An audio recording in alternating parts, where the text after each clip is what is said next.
Sir, एक point of view जो पिछली बार हमने बात की थी हैदराबाद के ऊपर, कि जी। जिन्ना साहब का ये पॉइंट ऑफ व्यू था कि हैदराबाद मुझे मिलना चाहिए। लेकिन कुछ लोग मसला कश्मीर को जूनागढ़ की लेंस से भी देखते हैं। वो कहते हैं कि जूनागढ़ चूँकि बिल्कुल ही अपोज़िट वहाँ पे डेमोग्राफिक थी। हिंदू मेजॉरिटी था, मुस्लिम राजा था। और ठीक है। जिन्ना साहब कहते थे कि चूँकि राजा पाकिस्तान के साथ एक्सेशन साइन करे, तो इससे हम कश्मीर के मामले नेगोशिएट ये कर सकते हैं कि राजा की बात को अहमियत ना दी जाए, बल्कि लोगों की बात को अहमियत दी जाए। क्योंकि जिन्ना साहब को लगता था कि कश्मीर के मामले में आम कश्मीरी पाकिस्तान का हिमायती है। आप इस चीज़ को कैसे देखते हैं? क्या वाक़ई ऐसी बात थी? देखिए, बैकग्राउंड में थोड़ा सा फिर जाना पड़ेगा। सबसे पहले तो ये दो जो है ना British statements on the future of India, वो मैं ब्रीफली आपको बता दूं। एक तो है 3 जून 1947 पार्टीशन प्लान।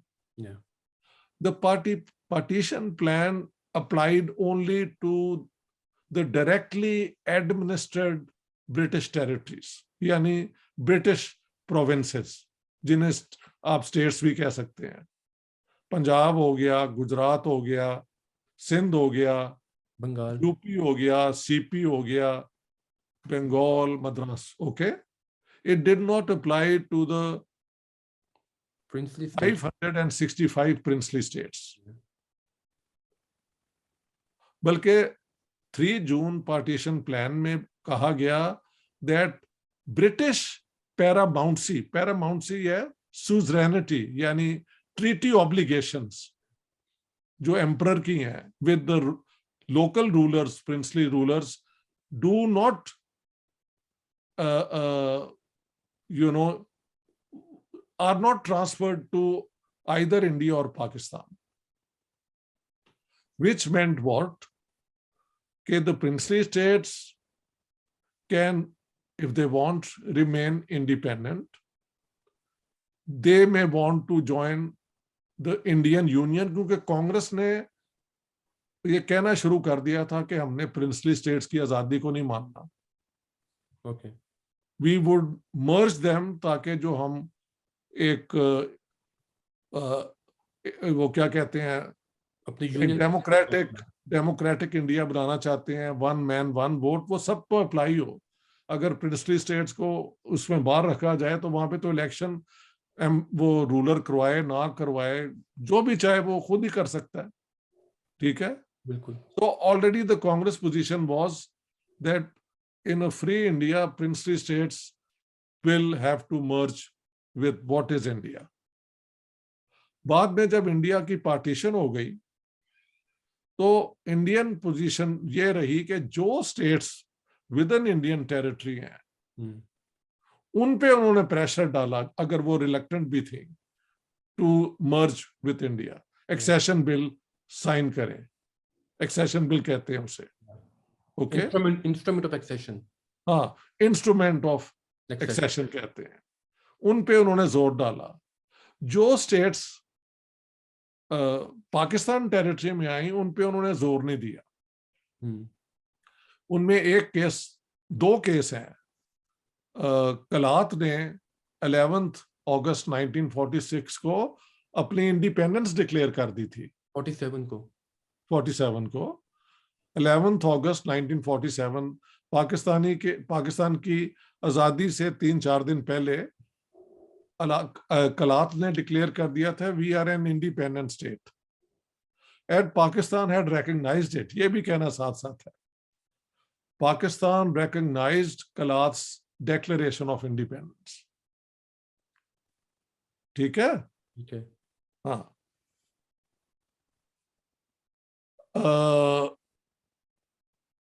बहावलपुर थी पाक दूसरी। हाँ जी, दूसरी बहावलपुर स्टेट थी जो पाकिस्तान में आती थी। दूसरी बहावलपुर की स्टेट थी। बहावलपुर ने कोशिश की अपने आप को इंडिपेंडेंट डिक्लेयर करने की, और कहा जाता है कि जो उनके थे ना दीवान या prime minister Nawab of Bahawalpur. मानी, he sent feelers to India कि we want to join India,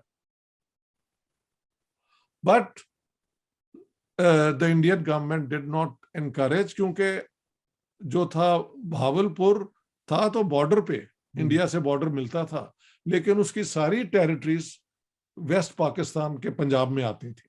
Yeah. So it was no point and it was overwhelmingly Muslim as well. Ruler भी मुस्लिम, तो उन्होंने उन्हें इनकरेज नहीं किया। कायदे आजम ने जोधपुर के और बीकानेर के शायद रूलर्स को कहा कि आप भी ज्वाइन कर जाएं। वो बीकानेर वाला या जैसलमेर वाला, वन ऑफ दीज, वो तो बैकआउट शुरू से कर गया। पहले उसने कुछ थोड़ा सा इंटरेस्ट शो किया, फिर जब पटेल ने उसे थ्रेटन किया, ही बैकड आउट। यहाँ पे एक और पॉइंट ऑफ व्यू भी था ना कि जो फिरोजपुर से सारा पानी आता था बीकानेर का, तो इस वजह से जब फिरोजपुर इंडिया को मिला तो बीकानेर ने भी फिर इंडिया के साथ जाने का सोचा। चले, ये मजीद उसकी एक्सप्लेनेशन हो सकती है। कर लिया ना। जोधपुर के रूलर से भी इन्होंने निगोशिएशंस की कि आपको हम whatever you want, we give you assurances, you join Pakistan. वहां पे फिर थ्रेटन किया पटेल ने उन्हें कि ये you are within the Indian territory and you will be a nuisance for us. तो so Jodhpur then backed out. ठीक है। ऑन द अदर हैंड, ये जो है जूनागढ़ और उसके साथ एक छोटी स्टेट है मंडावर, इन दोनों के रूलर्स तो मुसलमान थे। इनकी जो रियाया थी, द पीपल, वो 80-85% शायद हिंदू थे। तो जब उसने डिक्लेयर महल कुछ 13 सितंबर कहते हैं, कुछ 15 सितंबर कहते हैं किया है, तो जिन्ना साहब एक्सेप्टेड दैट।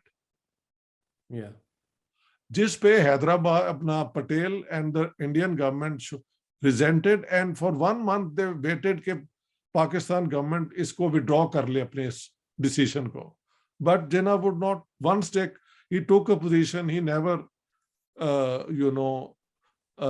चेंज्ड। वहां से वो उन्होंने चेंज नहीं किया। तो फिर हैदराबाद पे उन्होंने मिलिट्री एक्शन किया नवंबर के अंदर, और वहां पे फिर जब उन्होंने प्लेबिसाइड करवाया, तो प्लेबिसाइड तो इंडिया के फेवर में ही होना था।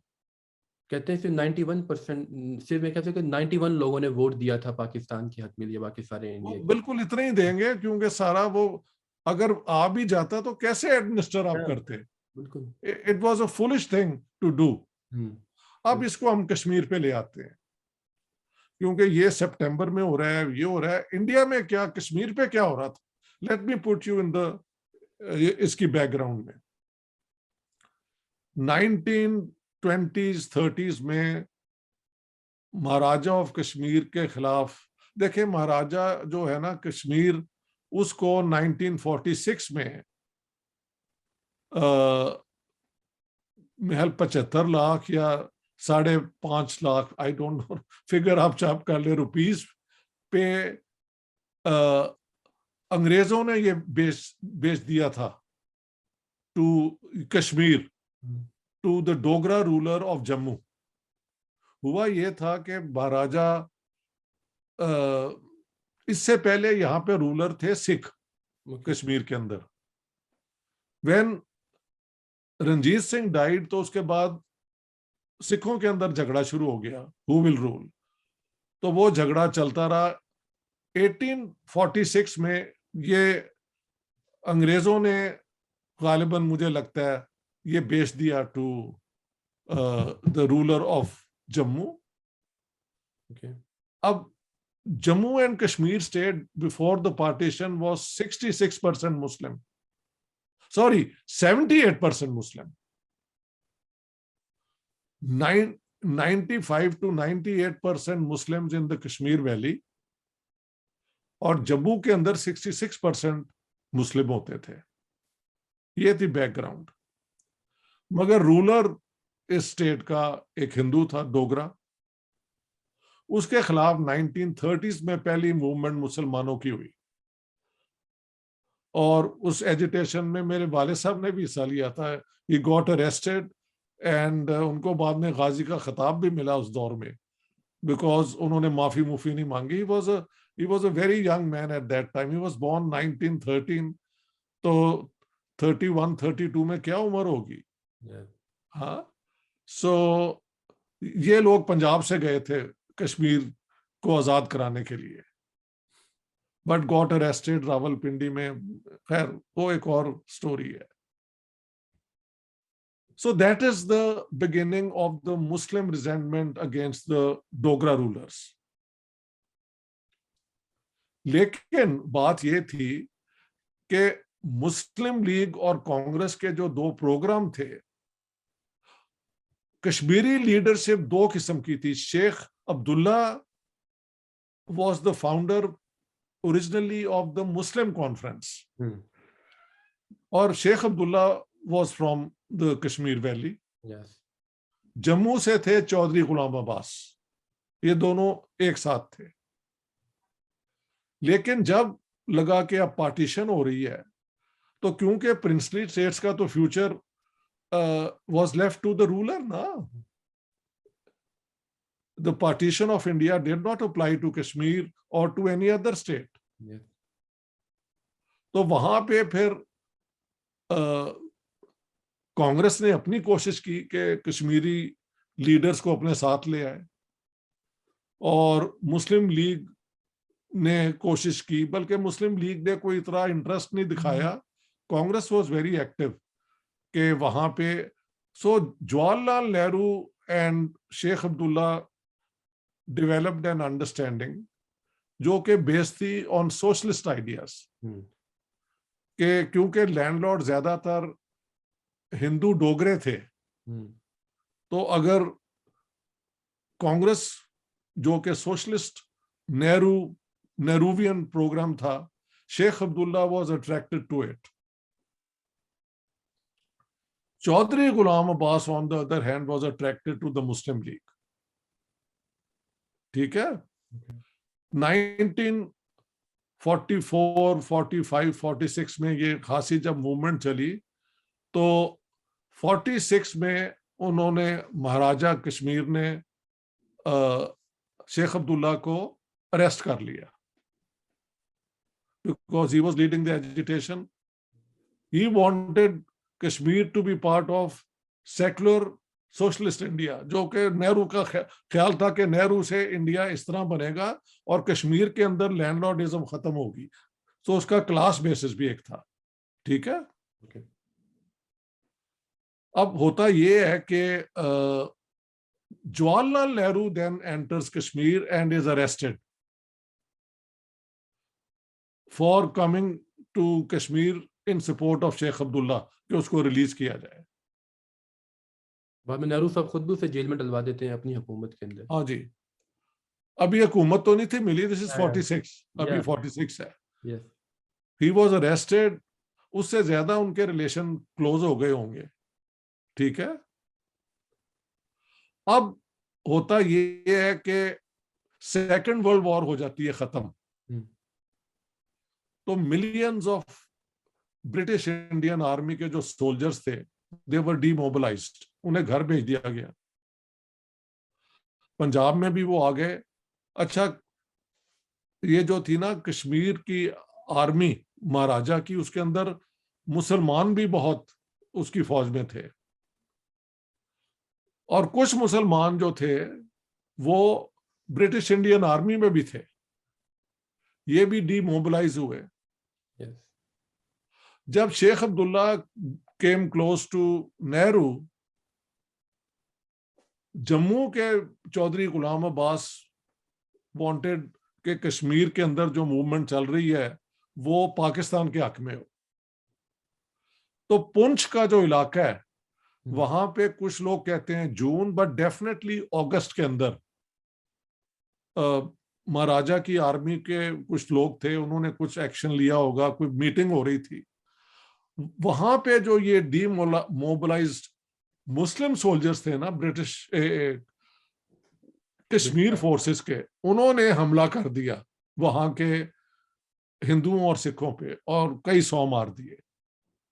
तो दैट इज द फर्स्ट क्या कहते हैं, कम्युनल राइटिंग शुरू हुई है। जब वो हुई तो महाराजा ऑफ उसने रियलाइज कर लिया कि यार ये तो कश्मीर मेरे हाथ से निकल जाएगा। उसने फिर जम्मू के अंदर वहां पे अपनी फौज के जरिए जो मुसलमानों का वहां पे चौधरी गुलाम अब्बास के हक में जो थी उनको रिप्रेस किया। ये क्रोनोलॉजी बड़ी इंपॉर्टेंट है। जून अगर नहीं है तो डेफिनेटली अगस्त में ये शुरू हो जाता है। और पहला हमला पुंछ के इर्द गिर्द मुसलमान जो हैं, जो उनके सोल्जर्स थे पुराने और ब्रिटिश आर्मी के रिटायर्ड, वो कर देते हैं वहां के हिंदुओं और सिखों पे। तो उसका बदला फिर यहाँ पे लेता है महाराजा की जो ये इंडिया वाले, मतलब आप अगर उनकी रिसर्च देखें तो उसमें इस फैक्ट को नहीं दिया जाता ज्यादा जोर कि वहां क्या हुआ है। हालांकि वेद भसीन जो बेसिकली वहां के जम्मू के हिंदू थे और जर्नलिस्ट थे, मगर जिसका जमीर जिंदा है वो जिंदा है, उन्होंने ये सारा कुछ लिखा है कि जम्मू के मुसलमानों पे बहुत तशद्दुद किया गया। और ने भी आर्टिकल लिखा था कि जम्मू रातों रात जो था मुस्लिम सिटी से हिंदू सिटी बन गया था। मेरी नानी जम्मू से आई थी तो वो मुझे बताती रहती है अक्सर जम्मू के बारे में। हाँ, अच्छा, ये डेट है, वो एक डेट भी उसे करते हैं कमेमोरेट, 6 नवंबर 1947, जब वो कहते हैं कि that was the black day for the Jammu Muslims. ये हमले क्या पहले शुरू हुए थे या नवंबर में हुए हैं, इसके ऊपर मजीद रिसर्च होनी चाहिए। लेकिन मेरे ख्याल से उधर जहां अगस्त में हो रहे थे तो इधर भी शुरू हो गए होंगे जम्मू में, लेकिन उनका अरूज जो है वो नवंबर में होता है। अरूज क्यों हुआ कि पाकिस्तान ने फिर अपने इर्रेगुलर्स जो हैं उसके अंदर सरदार शौकत अली, शौकत हयात और खुर्शीद अनवर दोनों जो थे उनको साथ लिया पाकिस्तान। जिन्ना साहब आके तो लाहौर में बैठे हुए थे, प्राइम मिनिस्टर लियाकत अली खान भी यहाँ बैठे हुए थे, मियाँ इफ्तिखारुद्दीन भी यहाँ पे बैठे हुए थे। हालांकि ये लेफ्टिस्ट लोग थे, इनका ख्याल था कि पाकिस्तान को हम लोग इस्लामिक सोशलिस्ट बना लेंगे, which prove to be a total you know, यानी डिलूजन कहना चाहिए, एलूजन कहना चाहिए, ठीक है, वो बात की बात है। तो 3 हफ्ते Jinnah sahab was in Lahore organising the Kashmir campaign. यहाँ पे ऑकिनलेग केम। अच्छा, हुआ ये कि जब हमारी फौजें, नॉट रेगुलर आर्मी, ये ज्यादातर वजीरी और शायद थोड़े उनके साथ जो दूसरे ट्राइबल हैं वो भी ऑन इन लार्ज स्केल वहां पे इन्होंने भेज दिए कश्मीर वैली के अंदर। और उन्होंने जाके वो भूल गए कि वो आए किस लिए थे, वो पुराना लूट का जो एक ट्रेडिशन है वो उसमें इंडल्ज हो गए। yes. Akbar Khan who had assumed the name of general Tariq, यानी तारिक बिन ज़ियाद की याद में उनकी किताब है रेडर्स ऑन कश्मीर। उसमें उन्होंने सारी डिटेल्स दे दी है कि ये जो थे ट्राइबल ये बारामूला तक आ गए थे, जो 35 माइल्स फ्रॉम श्रीनगर, लेकिन बारामूला में ये 3 दिन लूट मार करते रहे और वहां से ही ये लाद के ना सारी अपनी लूट तो ट्रकों के ट्रक नॉर्थ वेस्ट फ्रंटियर भेजते थे।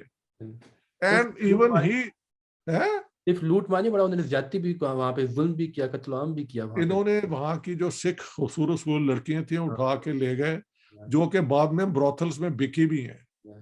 और वहां पे एक कैथलिक नन्स की मॉनेस्ट्री थी, वहां पे कुछ पड़ गए और उनको रेप भी किया, उनमें बूढ़ी वो नन्स को भी इन्होंने रेप कर दिया। It's all on record.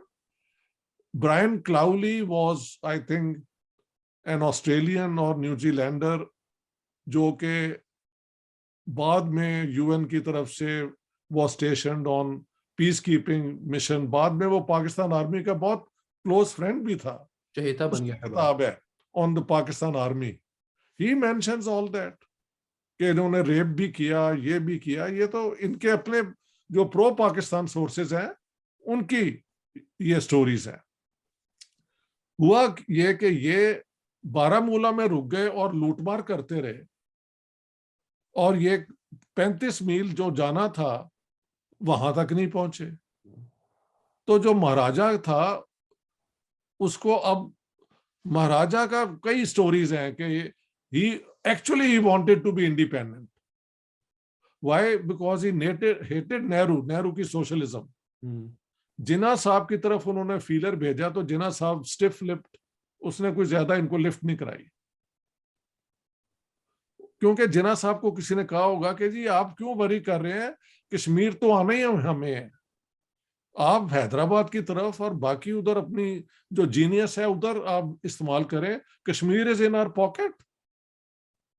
अच्छा, महाराजा ने स्टैंड स्टिल एग्रीमेंट भी ऑफर की थी, पाकिस्तान ने एक्सेप्ट कर ली, इंडिया ने उस पर कोई पोजीशन नहीं ली। सारी जो सप्लाईज होती थी ना कश्मीर वैली को, वो रावलपिंडी से होती थी। तो अगर हम जरा अकल इस्तेमाल करते और महाराजा या तो वो इंडिपेंडेंट रह के पाकिस्तान पे डिपेंडेंट होता, या वो क्या कहते हैं कश्मीर आया ही आ जाता पाकिस्तान की तरफ। इन्होंने ये किया कि जब महाराजा ने ना इंडिया ज्वाइन करने की कोई दी ना पाकिस्तान को, तो इन्होंने नाकाबंदी कर दी, सप्लाईज बंद कर दी। इन हालात में फिर ये जब ट्राइबल गए हैं, ट्राइबल की डेट 21 कोई बताता है, कोई 22 अक्टूबर है। अगर आप 6 नवंबर उधर याद रखें कि ब्लैक डे है फॉर जम्मू, तो वो उसके बाद होता है ना सर। लार्ज स्केल पे एक्सेशन साइन कर दिया था महाराजा ने 26 अक्टूबर को। वही मैं कह रहा हूँ, तो अक्टूबर का महीना ही बनता है। नहीं, मैं कह रहा हूँ जम्मू वाला जो दिन है ना, जो जम्मू के मुसलमान मनाते हैं, वो है 6 नवंबर 1947, उसके बाद है। तो लार्ज स्केल जो उन्हें निकाला गया है, वो इसका मतलब है 6 नवंबर पे हमला हुआ होगा कि इसको निकालो अब, क्योंकि इधर वैली के अंदर तो ये लोग एडवांस कर रहे थे। तो फिर Maharaja decided to appeal to the Indian government. उन्होंने वीपी मेनन को भेजा, जो एक ब्यूरोक्रेट था, and Menon told the Maharaja के if you sign the accession instrument of accession to India, only then can we come to your aid. Yes. तो Indian government कहती है कि 26 अक्टूबर को वो साइन हो गया था। इस पे पाकिस्तान में डिस्प्यूट है कि नहीं जी 27 को हुआ है, और इंडियन ट्रूप्स पहले ही आ गई हैं। कोई ब्रिटिश ब्यूरोक्रेट है, ब्यू माउंट, उसका भी जिक्र करते हैं, और एक कोई ब्रिटिश ऑथर भी है, उसने भी कहा कि नहीं जी 27 को हुआ है, तो ये है वो है। But for me this is a minor thing. People make a mole out of a mountain out of a mole hill. 26 को हुआ है या 27 को हुआ है, what does it matter? The Maharaja finally signed the accession bill joining India, although original में यही लिखा था कि this is a temporary accession, उसके अंदर permanent accession नहीं था। वो बाद में इंडिया ने कहा है कि हमने अचीव की है, but it was done, और इंडिया को उन्होंने फॉरेन अफेयर्स और डिफेंस ही सरेंडर किए थे महाराजा ने, नथिंग मोर। ठीक है।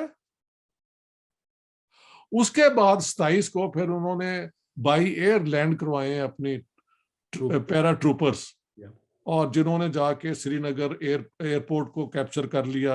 और बाद में फिर जब जंग हुई है, तो पाकिस्तान क्योंकि डिक्लेयर ही नहीं था कर रहा वॉर, उसमें एक और एलिमेंट आपको मैं जरा बड़ा इंटरेस्टिंग बता दूं। दोनों तरफ कमांडर इन चीफ जो थे आर्मीज के, वो तो अंग्रेज थे।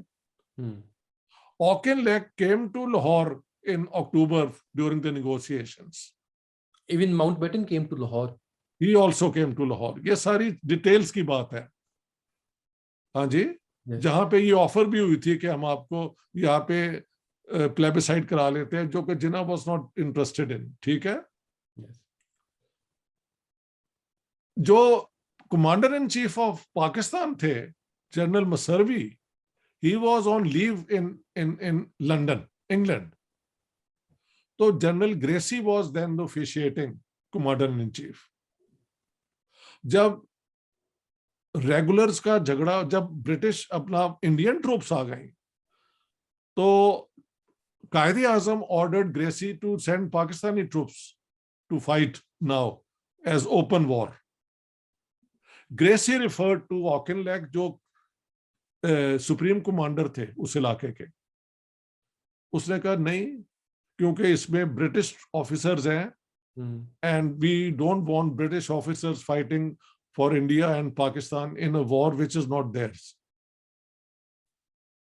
तो ग्रेसी ने फिर जिन्ना को कहा कि ये जंग हम नहीं लड़ सकते, हमें तो मतलब उसने कहा कि I can't do it. This happened I think in वही अक्टूबर के अंदर हुआ. मजे की बात ये है कि फरवरी 1948 में ग्रेसी को Quaid-e Azam promoted as the commander in chief because Messervy retired. अब सवाल ये होता है कि जो जनरल आपके हुक्म को नहीं मानता उसको तो कोर्ट मार्शल होना चाहिए, बजाय कि उसे आप प्रमोट कर रहे हैं as commander in chief for gross insubordination. Governor general का हुक्म जो है ही शुड हैव एक्सेप्टेड और रिजाइंड एंड लेफ्ट. उसको जिन्होंने क्यों कमांडर इन चीफ बनाया? वहां पे मेरी आर्गुमेंट है कि Pakistan was not an independent country as yet. It was only a British dominion. Yeah. तो ये अपॉइंटमेंट्स लंदन से होती थी. Okay. उन्होंने कहा होगा कि इसको बनाओ कमांडर इन चीफ वरना डंडा है हमारी तरफ से, तो इन्होंने बना दिया होगा. दूसरी बात, इंडियन गवर्नमेंट जो है वो 55 करोड़ पाकिस्तान का नहीं थी दे रही. पटेल एंड नेहरू की पोजीशन थी कि ये पाकिस्तान का राइट है, लेकिन ये आर्म्स खरीदेंगे और कश्मीर की जंग हो रही है उसमें लगा देंगे. महात्मा गांधी ने फिर मरण भरत रखा कि नहीं, उनको पैसे दो और इंडियन मुस्लिम्स पे जो हमले हैं वो बंद करो, जिसकी बुनियाद पे फिर गॉडसे ने आके उनको कत्ल कर दिया. लेकिन उन्होंने मरने से पहले पाकिस्तान के पैसे दिलवा दिए. ये भी इमरजेंस ऑफ पाकिस्तान में Chaudhary Mohammad Ali pays great tribute to Gandhi ji, that Gandhi ji's greatest hour was when he forced the Indian government to pay Pakistan its due. ठीक है? ठीक है. वो मेरी जिनाली आप किताब पढ़ेंगे तो ये सारी उसमें डिटेल्स आ जाएंगी. अब इन हालात में बाद में यूएन का वो चले गए इंडिया वाले माउंटबेटन के कहने पे. मैं तो कहता हूं इंडिया की सबसे बड़ी गलती है taking it to the UN.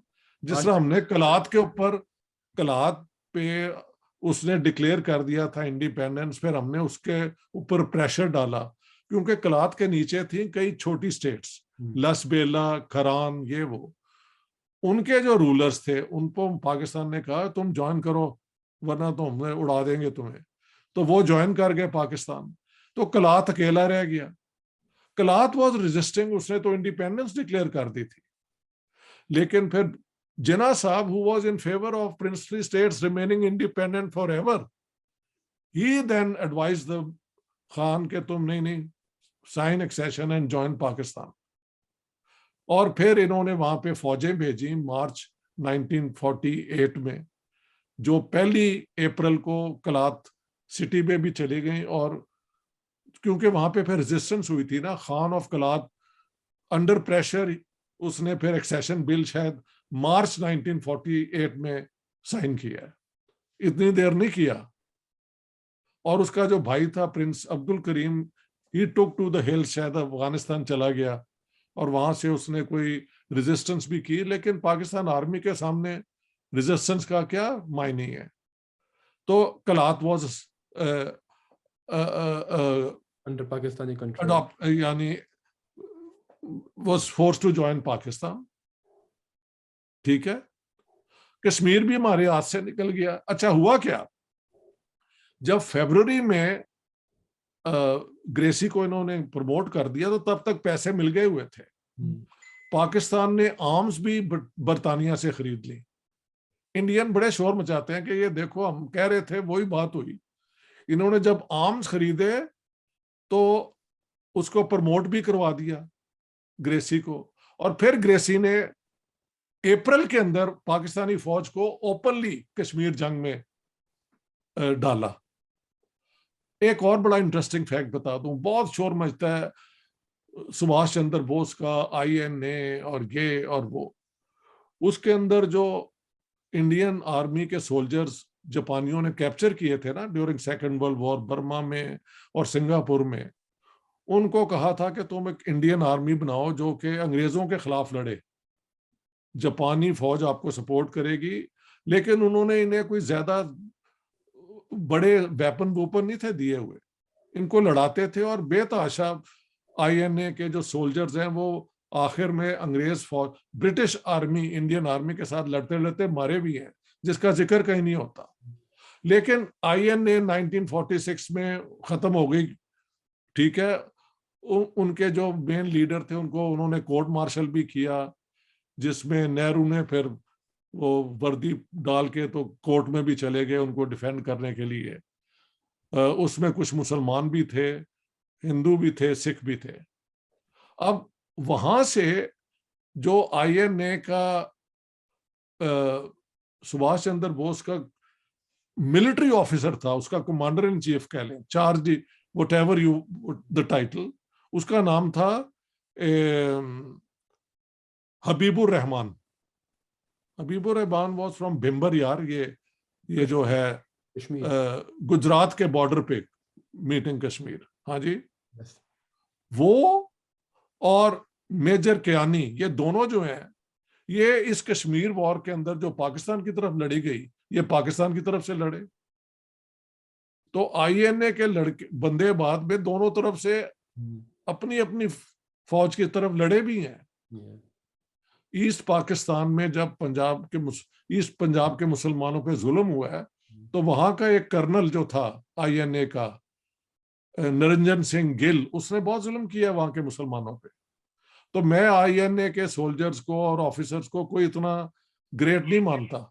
चंद उनमें से लोग थे जो सिंसियर ही रहे सेकुलर इंडिया पे और ये और वो। बाकी जो पाकिस्तान आ गए वो पाकिस्तान की तरफ से लड़े कश्मीर में, जो उधर आ गए उन्होंने मुसलमानों पे जुल्म किया। देखिए सोल्जर की तो ट्रेनिंग ही ये होती है कि उसने ऑर्डर को फॉलो करना है और उसने काम करना तो है। फिर बात खत्म हो गई ना। तो फिर जब जापानीज ने हुक्म दिया तो अंग्रेजों से भी लड़े, वो एक ही बात है ना। ये INLA की बात कर रहा हूं मैं। तो ये भी एक मिथोलॉजीज बन जाती हैं। अब आप इन बैकग्राउंड पे अगर कोई सवाल करना चाहें, कश्मीर कैसे हमारे हाथ से गया, तो यू आर वेलकम। मैंने आपको पूरी बैकग्राउंड दे दी है। There is nothing which I have left out.